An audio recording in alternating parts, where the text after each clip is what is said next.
All right, so I think we're live. So we haven't done a live for herd watching in quite a while. And in fact, there was a possibility that we were going to get through this whole election cycle without doing one, because I had sort of come to the realization that I don't have enough of an audience to matter. And that's probably still true.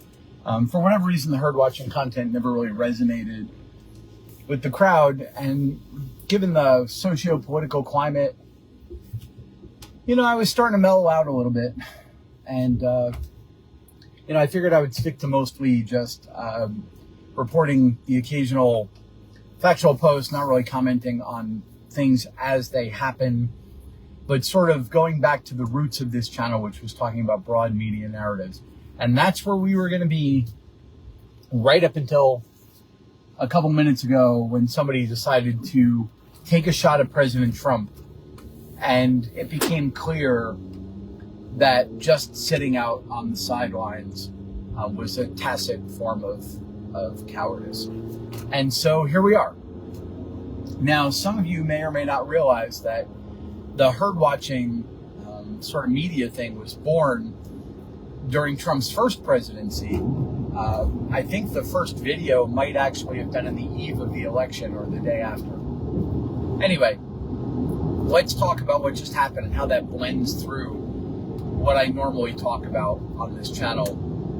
And that is this idea of how media narratives can shape the reality for those under them. We're seeing no more obvious case of that than with the left right now.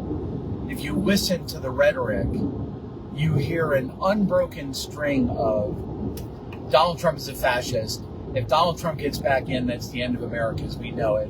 If Donald Trump gets back in, he's going to round up homosexuals and put them in camps. He's going to murder minorities. And it's all the same thing that has been said to a lesser degree about every Republican nominee since Reagan.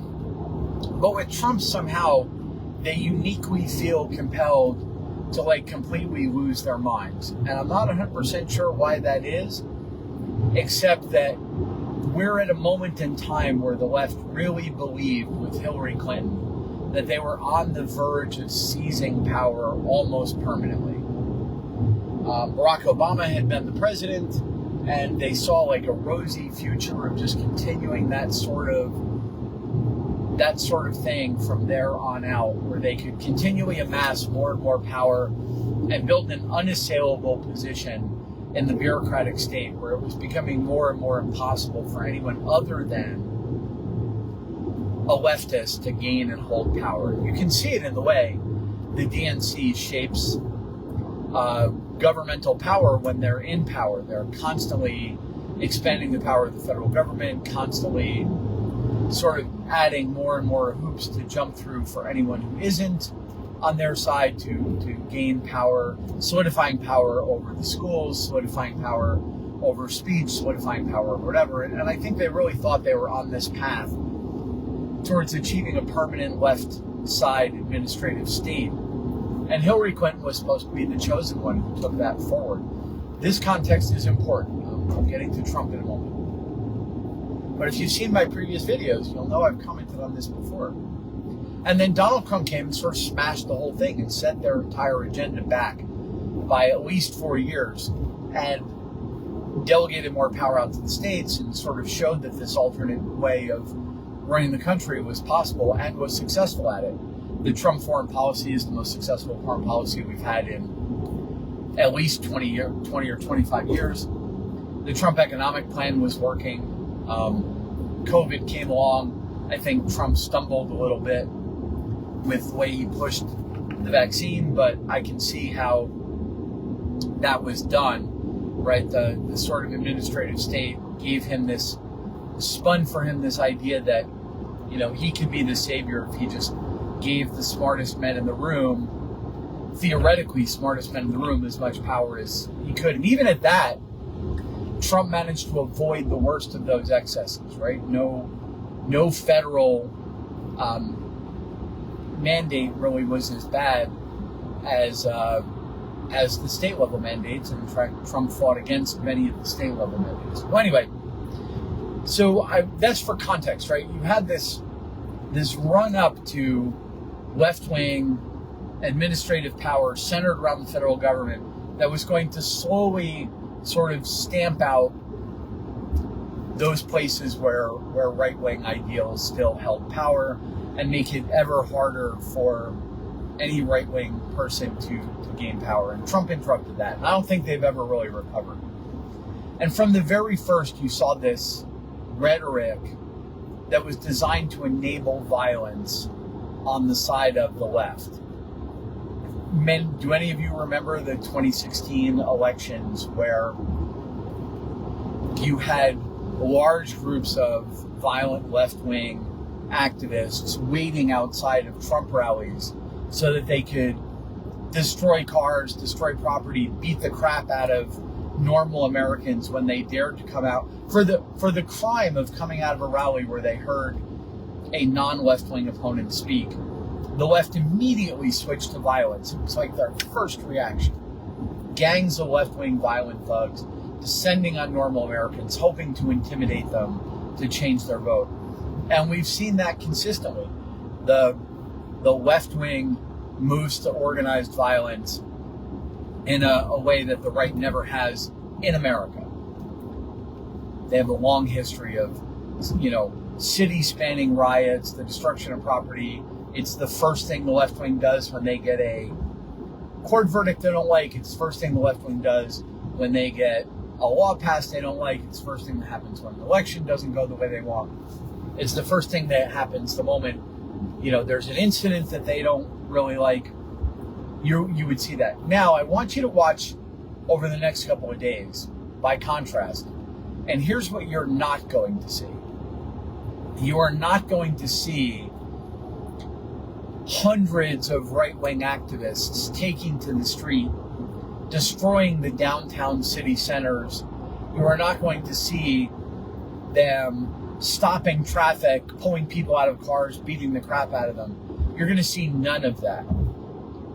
Whereas, had someone taken a shot at Joe Biden, we would immediately be seeing a nation in flames. You would be seeing just massive groups of people rampaging around downtowns, flipping over cars, setting fire to things, beating the heck out of anybody who dared to maybe be suspected of being a Trump supporter. And you would immediately see CNN spending all of their time talking about how the rhetoric of Donald Trump had created this violent thing, and that we have to understand that people are worried about fascism, and that while it was obviously a horrible thing for there to be an assassination attempt, what's important to understand is how this is the fault of Donald Trump and how terrorists and fascists sort of inspire this. You will see none of that. Now, so the two responses you would see from the left, one, immediately moving to blame Donald Trump and excuse the violence. Blame Donald Trump for a shot that might be taken at Joe Biden, and you would immediately see an eruption of left-wing violence across the board. What you will not see right now is that, because the right, the conservative right, the MAGA right on the United States does not respond with mass violence as a rule to things we don't like. Now, instantly somebody is already typing about January 6th. Oh, but January 6th was whatever, attempt to overthrow the Capitol, coup attempt, yada, yada, yada. Whatever. It wasn't an attempt to overthrow the government. Nobody believed that the government was in danger that day. Nobody believed that the democratic process was going to be swayed that day. Nobody in that crowd, with the exception of one or two crackpots, really thought that anything was going to be done about the way the election went. No, what happened on January 6th was the right finally got fed up enough to have a protest, a left-wing style protest that turned into a riot, the way they do sometimes. And the left has to come down on that as hard as humanly possible, because what the left wants more than anything else is to maintain monopoly on political violence. The moment the right realizes that they can mass protest too, or the right, you are going to see an unbroken string of attacks from the left to make sure that the right doesn't exercise their protest ability, and to make very sure that the right never gets fed up enough or never realizes that it could get fed up enough to hold left-wing style protests. The left wants a monopoly on political violence. They've so far held on to it. Personally, I think that'll continue. I don't think the right wing has the heart for mass violence, and I hope they don't, because I don't think it's the right answer. But this is the way it's going to be. You know, the left-wing rhetoric, tyrant, edge of democracy, the last president we'll ever have, he's going to kill all of us. Not all of it with no evidence. None of it happened in his first term. There's nothing he's proposed that's ever been that way. There's nothing that has his support that's ever been that way.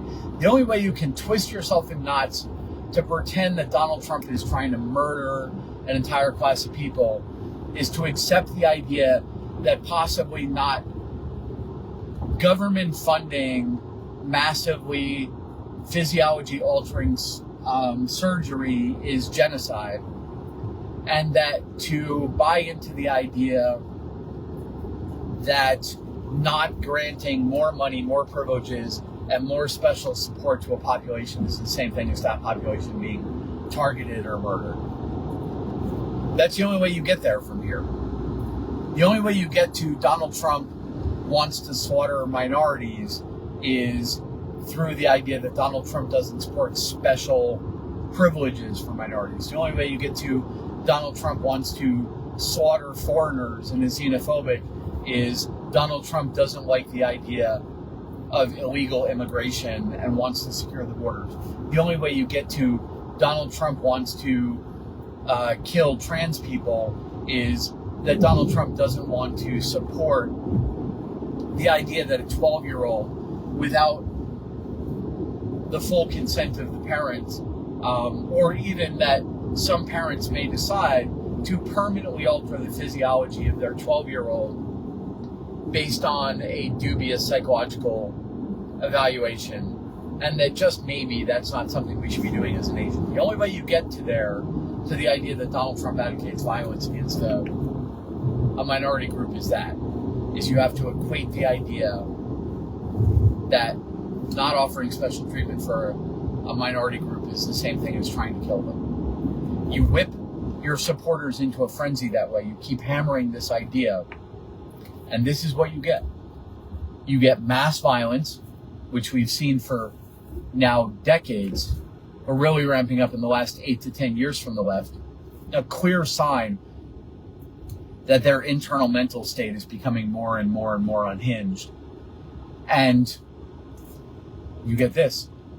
You get the justified, the left feeling that they're justified in this assassination attempt. And make no mistake, this was not one lone guy who felt this way. I strongly suspect it's going to be one lone shooter, and we're going to have to wait a week or because it's going to not suit the way CNN wants to spin this.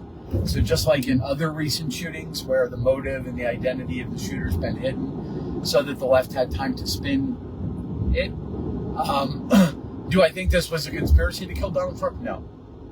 Do I think this was 10 assassins in a room somewhere planning it? No, I think this was one guy. But I'll tell you what, go on social media and listen to what the left wing is saying right now. And you are seeing an almost unbroken string of, I wish it had worked. I wish it had succeeded. And the only way that they're sorrowful about it is that they're worried that the fact that it failed might help Trump. The left-wing desire to use violence to silence their opponents is on full display today and will be for the next week.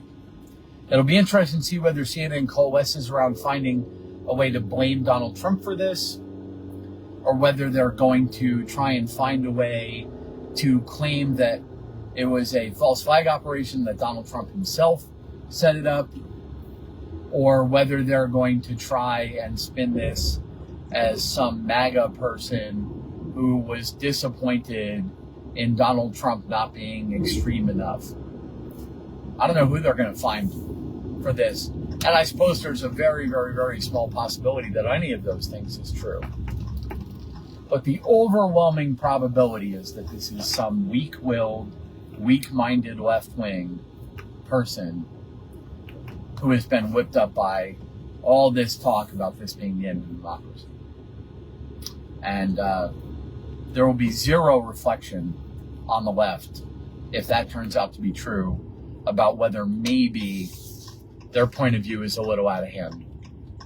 And they're going to continue to push for more and more violence because they're going to condone this passively. There's going to be no internal reflection in the DNC and on the left about this. And that's just going to encourage it to happen again. But here's what I do know. There's a more than reasonable possibility that the upraised, defiant fist of Donald Trump, surrounded by Secret Service agents, having survived an assassination attempt, may be the image that gives Donald Trump the presidency, may be the image that unites the right wing, may be the image that gives the undecided middle, a real understanding of what it is they're up against and how far the left is willing to go to solidify control. We're going to see what happens. All right, I'm done.